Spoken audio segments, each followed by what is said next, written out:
Bonjour, alors aujourd'hui je voulais vous parler d'un sujet assez actuel, à savoir les informations qui circulent de plus en plus au sujet des manipulations, des tentatives d'asservissement, de prise de contrôle à travers le coronavirus et le confinement hein, qu'on est en train de vivre. Alors, je pense que la difficulté, c'est de savoir qu'est-ce qu'on fait face à ça, ces informations. Heu, Souvent, on a la réaction de dire: «Est-ce que c'est vrai ou est-ce que c'est pas vrai? Est-ce que je vais dans la fuite?» hein, c'est-à-dire, est-ce que je vais nier tout ça en disant: «Mais non, certainement, c'est pas aussi grave qu'on le dit?» Ou est-ce que je vais commencer à militer, à vraiment sentir, cette résistance, cette rébellion à l'intérieur de moi? Et en fait, l'idée, c'est d'abord d'observer, hein, ce mouvement et ce n'est pas tellement une question de: «Est-ce que c'est vrai ou est-ce que c'est pas vrai? Est-ce que je prends parti ou pas?» Oui, c'est vrai parce que c'est une vérité, hein, parmi tant d'autres qui existent, mais il y en a d'autres. Et c'est ça un petit peu la difficulté, c'est de voir qu'il y a plusieurs angles de vue, il y a plusieurs, énergies à l'œuvre, notamment celle-là et voilà, il s'agit pas non plus de s'en étonner puisque, si on connaît un petit peu l'histoire, depuis la nuit des temps, il y a des tentatives, justement de prise de pouvoir, de contrôler les masses, d'affaiblir le discernement des masses, d'avoir un pouvoir absolu, je dirais presque mégalomane sur le peuple, puisque derrière ça, on retrouve vraiment cette peur de l'inconnu, de notre vraie puissance, hein. On a plus peur de vivre que de mourir, hein. Il y a vraiment toute cette puissance de vie qui nous fait très peur. Heu, L'autonomie aussi nous fait peur, la liberté. Et c'est vraiment cette peur-là qui fait qu'on veut tout contrôler. Alors ce besoin de contrôle, voire de manipulation, on peut le retrouver en nous, hein. On le fait déjà avec nous-mêmes, on veut contrôler beaucoup de choses, peut-être des personnes aussi. À nous de voir que, ce monde extérieur est le reflet aussi, à une autre échelle bien sûr, mais de notre monde intérieur.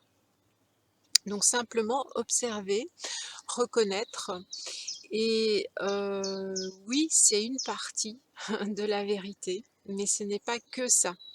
Donc là, quand on commence à focaliser, entretenir, nourrir ça, on va chercher des boucs émissaires et on va vraiment, heu, mmh, nourrir cette partie ombre, hein, ces forces de l'ombre, on va dire, ces forces involutives.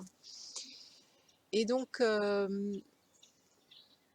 il y a aussi dans cette observation, le fait de voir qu'il y a d'autres vérités, comme par exemple, ce confinement, tout ce que ça nous a amené à, à reconsidérer peut-être des valeurs un petit peu plus authentiques, à sortir de tous ces rythmes effrénés, de voir aussi que la vie, il y a un appel de conscience, il y a un appel d'authenticité, c'est-à-dire de vrai rapport par rapport au vivant, par rapport à ce qui résonne en nous, hein, tous ces rythmes qui, voilà, auxquels il faut se reconnecter, tous ces besoins profonds euh, qui sont souvent masqués par voilà, notre travail, nos activités, nos distractions, etc.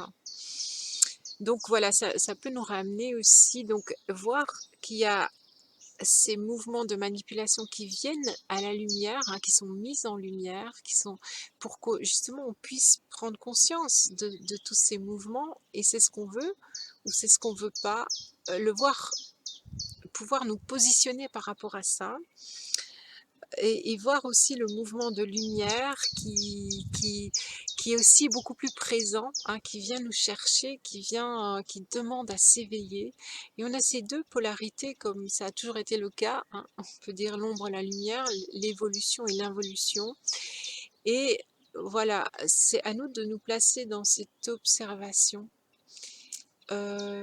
de pouvoir, regarder ça à l'extérieur, mais en tant que reflet à l'intérieur également, et simplement dans cette observation, dans ce non-jugement, dans cette acceptation que le monde, est fait de ces 2 polarités, sachant qu'il y a plusieurs vérités, on peut à ce moment-là se laisser inspirer par peut-être une action, peut-être que toutes ces personnes qui ont dénoncé, hein, ces manipulations, ont eu cet élan de le faire parce que c'est ce qu'ils devaient faire, c'est ce qu'ils devaient montrer à l'humanité. Voilà, et c'est voilà, maintes actions peuvent venir, heu de cet accueil, à partir de cet accueil, à partir de cette observation, sans jugement, sans ressentiment, sans colère, sans, chercher un bouc émissaire, on peut être, voilà, guidé ou inspiré pour, faire des choses, dire des choses, refuser, accepter, se repositionner, plein de choses, tout est possible. Rien n'est faux, rien n'est vrai. Ce monde est fait de tellement de possibilités, de vérités, de points de vue, d'angles de vue. Voilà, à nous de retrouver tout ce petit monde, intérieur, enfin dans notre intérieur en tout cas, reconnaître, tous ces différents aspects et puis, rester dans la confiance. Je pense que c'est le plus important. C'est vraiment rester dans la confiance de ce mouvement de vie. La vie cherche la vie, la conscience cherche à s'éveiller. Et donc à nous de rentrer dans quelque chose de plus authentique et de rester dans la foi tout simplement, dans la confiance de qui on est vraiment, et de voir tout ça comme une sorte de scénario, de oui, de film en quelque sorte, hein, qui se déroule, sous nos yeux, et de revenir toujours à quelque chose de plus, voilà, de plus profond, et de garder le cap, hein, dans cette confiance. Et c'est pas toujours facile parce qu'on se laisse facilement emporter et emmener par, ce qu'on voit à l'extérieur. Mais l'idée, c'est de pas prendre parti, de de pas, voilà, commencer à rentrer dans ce jeu. Simplement, rester dans cette observation, ce qui n'empêche absolument pas, ça fait pas de nous des gens inertes, que du contraire. On a beaucoup plus de puissance et les actions sont beaucoup plus justes. Voilà, je vous remercie de m'avoir écoutée. Je vous dis à très bientôt.